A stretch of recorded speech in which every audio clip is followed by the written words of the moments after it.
चलिए, welcome back to the second lecture of reasoning. कल हम लोगों ने इसके बेसिक्स पढ़े थे, आज हम कुछ इसकी क्वेश्चंस की प्रैक्टिस करेंगे। देन फिर हम दूसरे नए चैप्टर की तरफ मूव करेंगे, जो भी जैसे कि कोई भी सीरीज वाला है या फिर कोई और अदर चैप्टर्स हैं, उनकी ब्लड रिलेशन वगैरह है। तो सबसे पहले हम इनकी क्वेश्चन की प्रैक्टिस करेंगे, then we will further move on. तो जो फर्स्ट इसका क्वेश्चन है वो ये है कि किस भाषा में रायपुर को SBJQVS लिखा जाता है, तो उसी भाषा में कानपुर को क्या लिखा जाएगा। तो सबसे पहले हमें ये देखना है कि इसमें जो पैटर्न है वो कौन सा लग रहा है। ये रायपुर को किस में कोडिफाई कर रहे हैं, SBJQB और S। अब देखो R कितने पे होता है, 18 पे, S हो गया 19 पे, A 1 पे, B 2 पे, I है 9 पे, J है 10 पे, P है 16 पे, Q है 17 पे, U है 20 पे और 21 U है 21 पे और V है 22 पे, R है 18 पे और S है 19 पे। तो जिसमें कोड फॉलो हो रहा है वो क्या है, यहाँ पे सब में देखो प्लस का 1 बढ़ रहा है, 18 से 19, 1 से 2, 9 से 10, 16 से 17, 21 से 22, 18 से 19। जो सब में पैटर्न है वो +1 लग रहा है ये। तो जो हमारा पैटर्न जो निकल के आया है वो कौन सा है, +1। तो सेम हमें वही पैटर्न लगाना है यहाँ पे कानपुर में। तो जैसे कि इसका K की वैल्यू 11, A की वैल्यू 1, N की वैल्यू 14, P की वैल्यू 16, U की वैल्यू 21, R की वैल्यू 18। तो 11 से क्या होगा जाके 12, और 12 पे क्या आता है L। A से 1 है, 1 से क्या होगा 2, 2 पे B, 14 पे 15 पे क्या आता है O, P 16 पे Q, 17 पे U, 21 पे V, 22 पे R, 18 पे और S 19 पे। तो इसका जो आंसर होगा, कानपुर को हम किस में कोडिफाई करेंगे, LBOQBS। तो इस क्वेश्चन का आंसर होगा LBOQBS। जैसे हम यहाँ पे लिख ले पिंकी, पिंकी के बाद में इसको किस में कोडिफाई कर रहे, ON, J और H। तो P से देखो, P है 16 पे, O है 15 पे, I है 9 पे, H है 8 पे, ये है 14 पे, ये 13 पे, ये 11, 10, 9 और 8। तो जो इसका पैटर्न है वो देखो 16 से 15, 9 से 8, 14 से 13, 11 से 10, 9 से 8, -1 का फॉलो हो रहा है सब में। तो इसका जो पैटर्न है वो फॉलो हो रहा है -1। तो सेम हम उसमें नीतू में भी लगा देंगे। नीतू का जो पैटर्न आएगा वो सब में क्या होगा, -1 सब में। तो N से पहले क्या आता है M, E से पहले D, यहाँ E से पहले भी D, T से पहले S और U से पहले T। तो इसका जो पैटर्न आएगा वो MDDS T आएगा। बन रहा है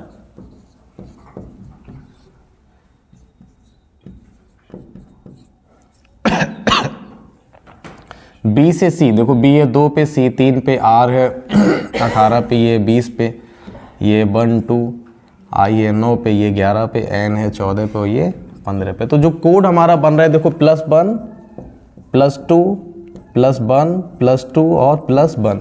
मतलब जो कोड बन रहा है वो +1, +2, +1, +2, +1, +2 ऐसे करके अल्टरनेट में जाता चला जा रहा है। तो वैसे हमें स्टेम का बताना है, स्टेम को क्या लिखते हैं। तो पहले वाले में +1, दूसरे वाले में +2, पहले वाले में +1, दूसरे वाले में +2 और इसके बाद +1। तो यहाँ S से क्या होगा जाके +1, T से V, A से B, M से O, P से Q। तो स्टेम को क्या लिखा जाएगा, TVBOQ। गलत है, देखो यहाँ पे सबसे पहले ये देखो प्रताप, PRATAP। प्रताप को लिखा जा रहा है 16, 18 ये टोटल।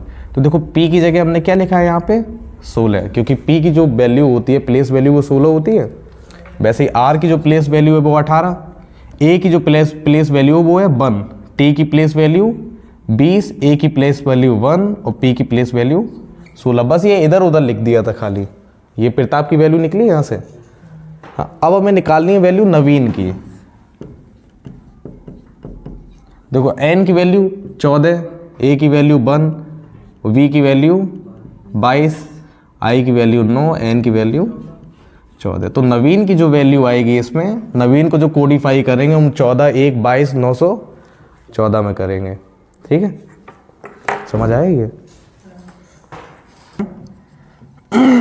मीन को NRVMW। तो n की वैल्यू होती है 13, n की वैल्यू 14, यहाँ पे i की वैल्यू 9, r की वैल्यू 18, e की वैल्यू 5 और b की वैल्यू 22, n की वैल्यू 14, m की वैल्यू 13 और d की वैल्यू 4, इसकी वैल्यू 23।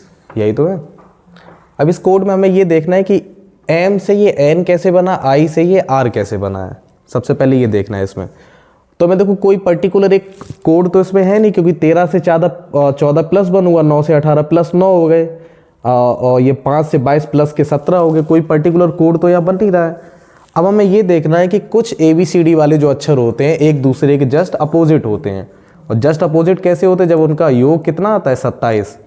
तो जैसे ये वाले देखो 13 और 14 27, 18 और 9 27, 22 और 5 27, 14 और 13 27, 23 और 4 27। इसका मतलब ये जो सारे वर्ड्स लिखे वो कैसे हैं, एक दूसरे के अपोजिट हैं, यही ना। तो इसमें जो अपोजिट का ऐड कितना आता है हमेशा 27। अब जैसे यहाँ पे फिंगर लिखा है FINGER, F की वैल्यू होती है 6, I की वैल्यू 9, N की वैल्यू 14 और G की वैल्यू 7, 5 और 18, यही ना। तो यहाँ 6, 27 में से 6 माइनस करें तो कितना बचेगा 21। 21 पे कौन आता है U। तो देखो 21 और 6 27 एक दूसरे के अपोजिट हो गए ये। अब वैसे यहाँ पे है 9, तो 9 का अपोजिट कौन होता है R, जो कितने में होता है 18 पे। N है 14 तो M होगा 13 पे। G है 7 तो 20 होगा, 20 पे कौन होगा T। अब वैसे E होता 5 तो V पे होता है 22 पे, R होता है 18 पे, 18 का अपोजिट होता है I जो होता है 9 पे। ठीक है, तो इसका जो आंसर होगा फिंगर का वो होगा URMTVI।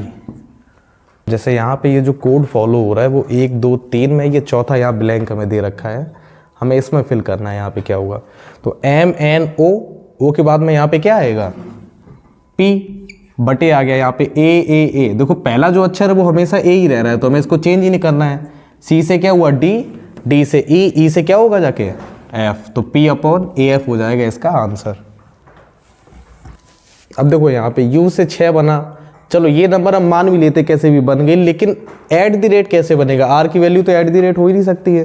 तो इसका मतलब एक पर्टिकुलर अक्षर को हमने एक पर्टिकुलर वैल्यू दे रखी है, जैसे R बराबर @ E बराबर 2, D बराबर 5, N बराबर 1, U बराबर 6। हमने ये कहा था डायरेक्ट कोडिंग अगर कभी फाइंड करनी है तो दोनों में से एक कोई अक्षर कॉमन देख लो, कौन सा है, E है। यहाँ पे E की वैल्यू यहाँ कितनी है 2, और यहाँ पे E की वैल्यू 2, पहला दूसरा पहला दूसरा, तो E की पर्टिकुलर वैल्यू कितनी निकली है 2। तो इसका मतलब ये डेफिनेटली डायरेक्ट कोडिंग का है, एक पर्टिकुलर जो है ना अक्षर को एक पर्टिकुलर वैल्यू दे रखी है। तो वैसे ही F की वैल्यू यहाँ से निकालेंगे तो कितनी निकलेगी 7। अब जैसे 1 2 3 4, यहाँ चाहे अलग लिख लो, अंडर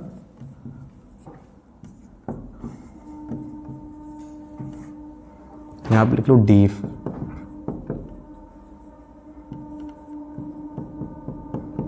तो F की वैल्यू है 7, F की वैल्यू 7, R की वैल्यू है @, इसकी वैल्यू हो गई @, E की वैल्यू है यहाँ पे सॉरी A की वैल्यू है हैशटैग, और U की वैल्यू है 6 और D की वैल्यू है 5। तो जो फ्रॉड बना उसका आंसर कितना निकला 7 @ #65। तो उसी कोड भाषा में मैन को क्या लिखा जाएगा, तो वो सर से तो ये बनाया गया है ना, जैसे यहाँ अलग इसको लिख भी लिया हम सर, PS PI और PR, यही तो है। तो बेसिक अब मैन को क्या बनाएंगे इसमें, देखो बनाए इसमें ऐसे गया है, एस को तो हमने पर्टिकुलर वही एस लिख दिया, लेकिन इसके साथ में हमने एक और अपने मन से क्या ऐड कर दिया एस। तो एस को हमने क्या लिखा PS, एक हमने अपने मन से बना दिया उसी अक्षर में जोड़ के। वैसे हमने आई में क्या किया, एक अपने मन से यहाँ पे जोड़ दिया P, वैसे P में हमने R में क्या जोड़ दिया, R तो सेम वही लिखा, एक आगे जोड़ दिया P। तो वैसे ही यहाँ पे M को हम क्या लिखेंगे P, एक अपने मन से जोड़ के पीछे वाला जो सेम अक्षर है वही PM। अब A के आगे हम पहले P, उसके बाद में जो सेम अक्षर है वो, वैसे ही N के आगे जो सेम अक्षर है वही P। यही तो यहाँ पे कोड था। तो वैसे ही मैन को क्या लिखा जाएगा PM PA PN। जैसे किसी एक पर्टिकुलर लैंग्वेज में अजमेर को हमने ये लिख दिया है, बिल को ये लिख दिया, वाइल को और जेल को, इसी में क्या लिखा जाएगा। तो सबसे पहले हमने क्या कहता है, डायरेक्ट कोडिंग चेक करनी है। कोई भी एक अक्षर उठा के देख लो यहाँ पे, जैसे कि यहाँ पे ये ई है और यहाँ पे भी ई है, ठीक है। तो ई की वैल्यू यहाँ से कितनी है, 4। वैसी सेम यहाँ पे ई की वैल्यू कितनी है, 4। दोनों में सेम वैल्यू मिली, तो ये किसका हुआ, डायरेक्ट कोडिंग का।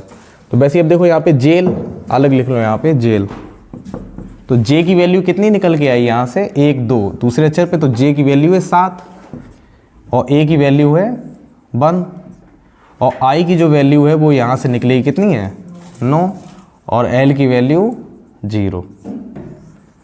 यही तो है। तो जेल को उसी भाषा में क्या लिखा जाएगा, 7190।